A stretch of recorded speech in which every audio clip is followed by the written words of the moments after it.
प्रतिभा तप के प्रतीक हैं, उसके परिवार के त्याग के प्रतीक, देश के गौरव का प्रतीक हैं। इन मेडल्स में उन खिलाड़ियों के अखाड़ों की मिट्टी की सुगंध आती है, उनकी पसीने की खुशबू इन मेडल्स में से आती है। और इन मेडल्स को बहाना किसी भी खिलाड़ी के लिए अपने प्राण त्यागने से कम नहीं।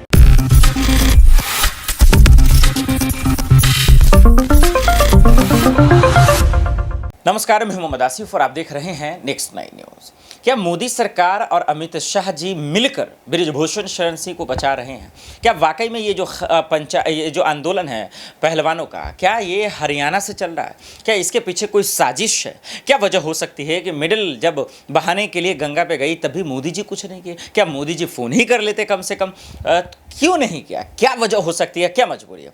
क्या वाकई में ये सियासत का एक एंगल बन गया है?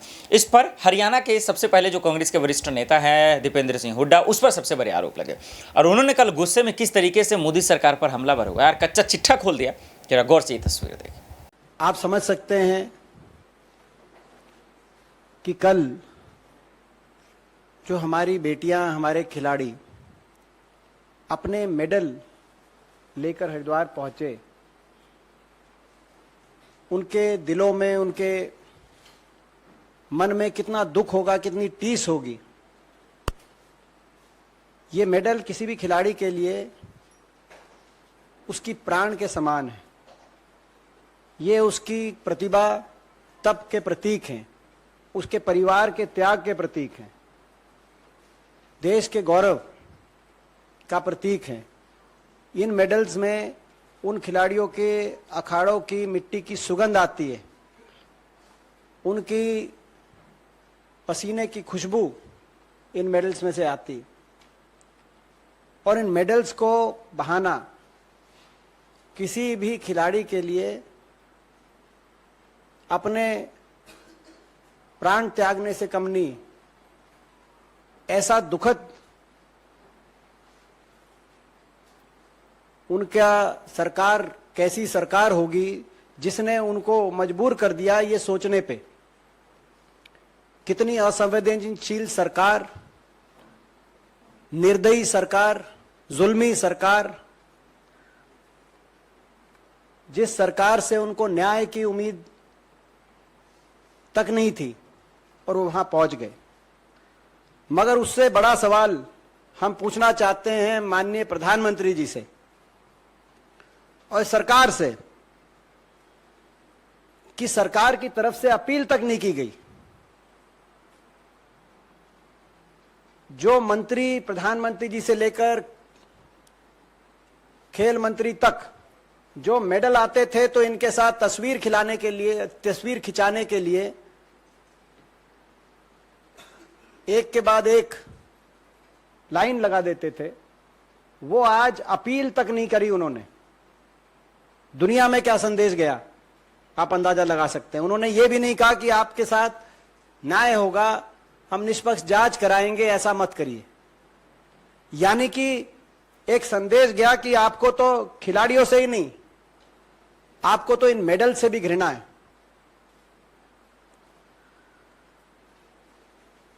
मैं पूछना चाहता हूं इस सरकार से, आप यूनिफॉर्म सिविल कोड की बात करते हैं, क्या वो यूनिफॉर्म सिविल कोड भाजपा के सांसदों और नेताओं पे लागू नहीं है या नहीं होगा? क्या उनके लिए अलग कानून है इस देश में, बाकी लोगों के लिए अलग कानून है? क्या कारण है कि सरकार एक ऐसे आरोपी को, जिसपे साथ साथ हमारी बेटियों ने इस तरह का ऐसे गंभीर आरोप लगे हों, पूरी सरकार भारतीय जनता पार्टी ऐसे आरोपी को बचाने के लिए अपनी पूरी मशीनरी झोंक रही हो? क्या कारण है कि ये केवल पहला उदाहरण भी नहीं है।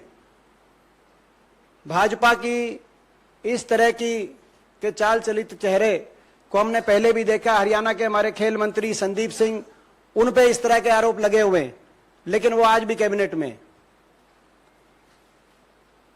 और जब भी कभी कोई बात देश में इस तरह की आती है, हाथरस की बात हो, कठुआ की बात हो, हरियाणा में मंत्री संदीप सिंह पे लगे आरोपों की बात हो, या अभी बृजभूषण सांसद पे बात हो, क्यों एक पार्टी ऐसे आरोपियों को बचाने के लिए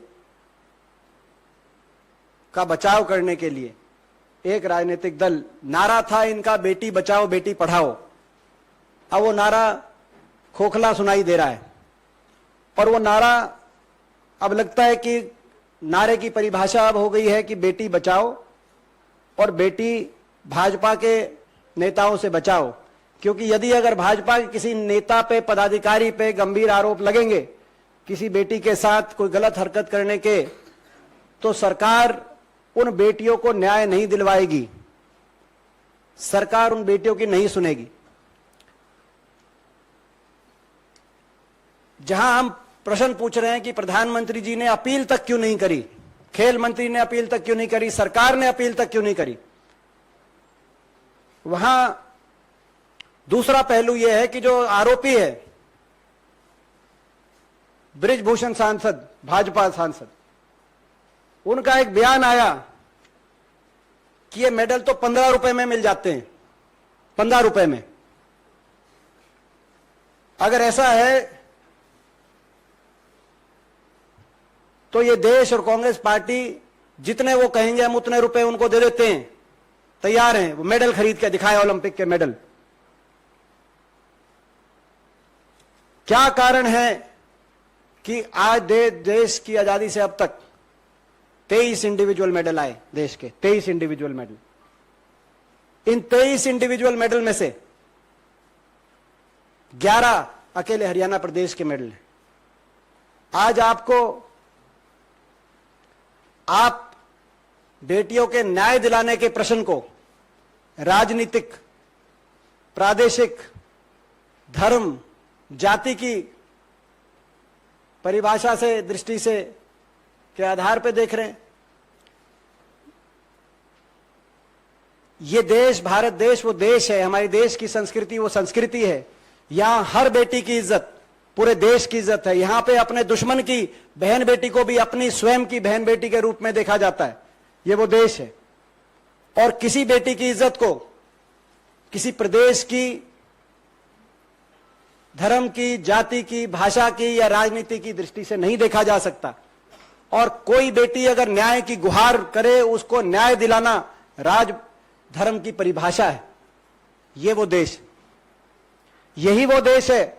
हम बीजेपी की सरकार को चेताना चाहते हैं, जहां पे नारी का, एक नारी के अपमान से महाभारत हुआ कुरुक्षेत्र में।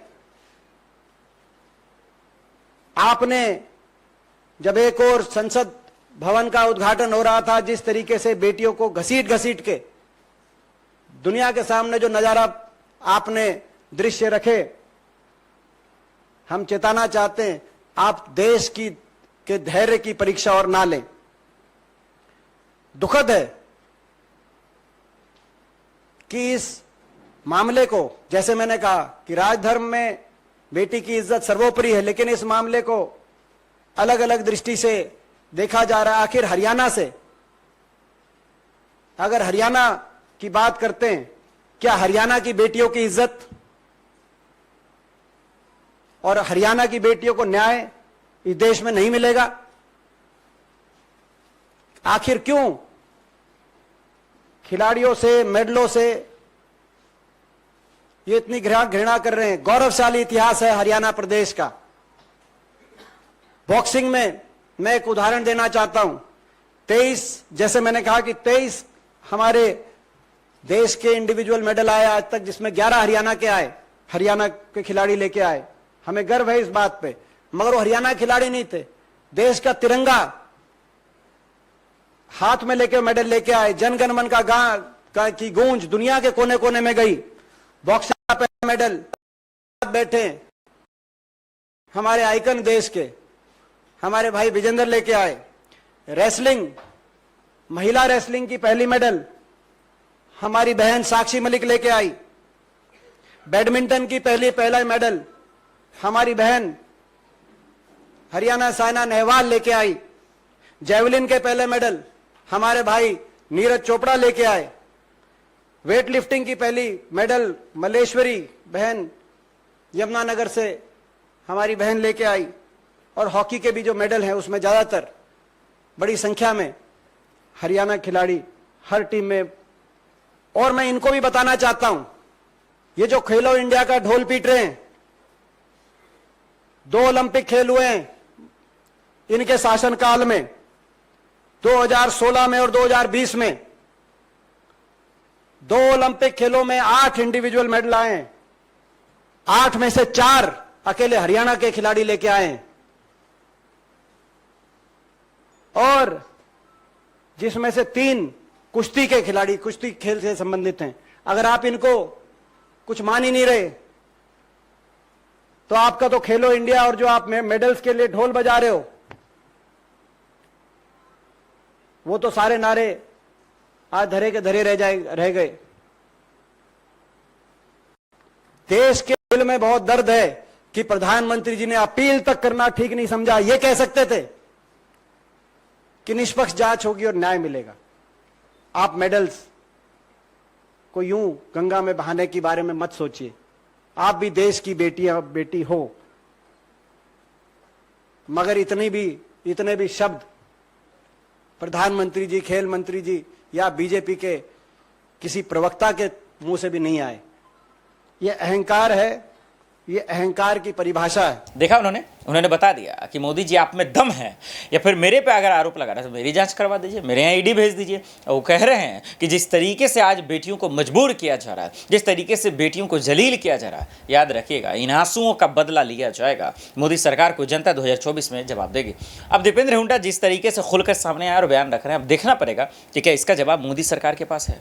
देश दुनिया की बड़ी खबरों के लिए देखते रहे नेक्स्ट 9 न्यूज़। नमस्कार।